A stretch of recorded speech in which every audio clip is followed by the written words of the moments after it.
Hi everyone, मैं हूँ कीर्ति, और साइकोलॉजिस्ट। और आज हम एक ऐसे टॉपिक के ऊपर बात करने वाले हैं। सोशल मीडिया पे तो ट्रेंड करता है, लेकिन उसका जो रियल साइकोलॉजिकल मीनिंग है वो लोगों को पता ही नहीं होता। Yes, I am talking about love language. तो आपने रील्स में देखा होगा कि कुछ लोग कहते हैं कि मेरा लव लैंग्वेज गिफ्ट्स हैं, या फिर मुझे क्वालिटी टाइम चाहिए, या मुझे हग्स चाहिए। बट कोई रियली बताता है कि ये लव लैंग्वेज एक्चुअली में क्यों होता है, या इनका हमारे चाइल्डहुड से क्या कनेक्शन होता है, या अटैचमेंट स्टाइल से क्या लिंक होता है, और हम रिलेशनशिप में अलग अलग तरीके से प्यार को क्यों फील करते हैं, अगर आप सिंगल हो या रिलेशनशिप में हो या मैरिड हो। This video is going to help you to understand about the relationship in a new way. तो चलिए शुरू करते हैं। सबसे पहले एक इंटरेस्टिंग फैक्ट के बारे में बात करते हैं। तो लव लैंग्वेज कोई इंस्टाग्राम का ट्रेंड नहीं है, बल्कि एक कॉन्सेप्ट है जो 1992 में डॉक्टर गैरी चैपमैन ने इंट्रोड्यूस किया था। वो कपल्स के साथ वर्क करते थे, तो उन्होंने एक पैटर्न नोटिस किया कि इंसान उसी तरीके से प्यार देता है जिस तरीके से वो रिसीव करना पसंद करता है। और ये बहुत डीप साइकोलॉजिकल पैटर्न था। जब हम बचपन में सीखते हैं कि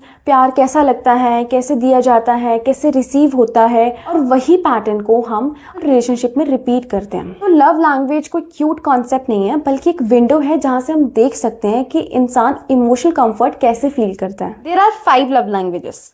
नंबर 1, वर्ड ऑफ अफर्मेशन। मुझे सुनो, मुझे समझो। कुछ लोगों के लिए वर्ड सिर्फ शब्द नहीं होता, बल्कि एक इमोशनल सेफ्टी होती है। उन्हें प्यार तब भी फील होता है जब उनके पार्टनर उनके एफर्ट को नोट करे, उन्हें रीअश्योर करे, अप्रिशिएट करे। तो कई बार चाइल्डहुड में या तो प्रेज नहीं मिला होता, या फिर बहुत ज्यादा क्रिटिसिज्म मिला होता है, तो उनके लिए वर्ड एक तरीके की हीलिंग होती है। फॉर एग्जाम्पल, एक क्लाइंट मुझे याद आती है कि उसके पार्टनर उसके लिए गिफ्ट्स भी लाता था, सब कुछ करता था, बट उसकी एक ही रिक्वायरमेंट हुआ करती थी कि बस मुझे इतना ही बोल दो कि आई एम डूइंग गुड। उसको प्यार तो मिल रहा था, लेकिन उसकी लैंग्वेज नहीं मिल रही थी। Number 2, act of service. Action speaks louder than words. कुछ लोग बोलते नहीं, करते हैं, और वही चीजें वो एक्सपेक्ट भी करते हैं।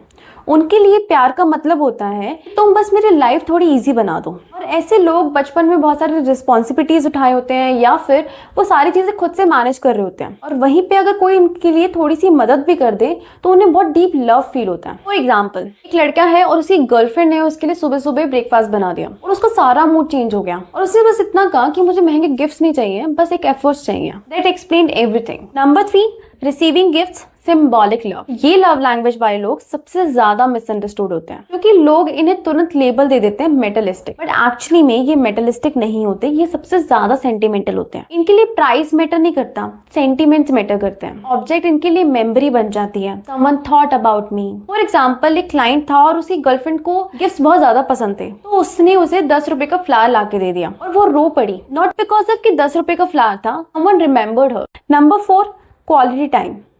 You plus me is equal to presence। कुछ लोग बोलते हैं फोन साइड में रखो, मुझसे बात करो, मेरे साथ रहो।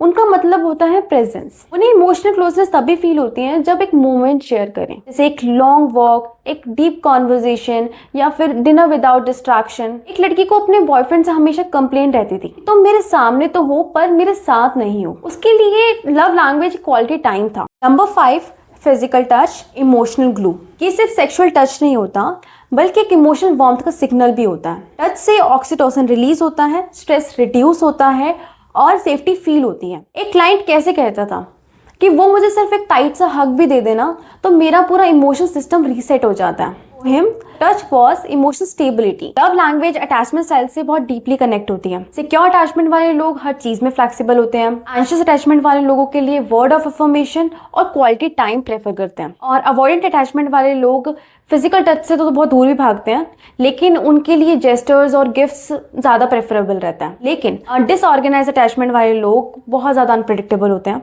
वो कभी क्लोज आते हैं, कभी डिस्टेंट बना लेते हैं। अपनी लव लैंग्वेज को कैसे आइडेंटिफाई कर सकते हो? तो ये 4 क्वेश्चंस है जो आप अपने आप से पूछ सकते हो। नंबर 1, कि मैं सबसे ज्यादा लव कब फील करती हूँ। नंबर 2, कि मैं सबसे ज्यादा किस चीज को लेके कंप्लेन करती हूँ। नंबर 3, कि मैं अपने पार्टनर को कैसे प्यार देती हूँ। नंबर 4, मैं अपने पार्टनर से क्या एक्सपेक्ट करती हूँ। हर इंसान की 2 से 3 लव लैंग्वेजेस हो सकती हैं। ये आपके कनेक्शंस को इम्प्रूव करती है, ना कि आपके ट्रॉमा को सॉल्व करती है। लव लैंग्वेज कोई रूल बुक नहीं है, बल्कि ये एक विंडो है जहाँ से आप देख सकते हो कि इंसान लव कैसे फील करता है। अगर आप अपनी लव लैंग्वेज समझ जाते हो और अपने पार्टनर की लव लैंग्वेज को रिस्पेक्ट करते हो, तो रिलेशनशिप ऑटोमेटिकली डीपर, स्ट्रॉन्गर और इमोशनली सिक्योर बन जाता है। अगर आपको ऐसे ही साइकोलॉजिकल कंटेंट पसंद आते हैं, do like, share and subscribe my channel. और मिलते हैं हम नेक्स्ट वीडियो।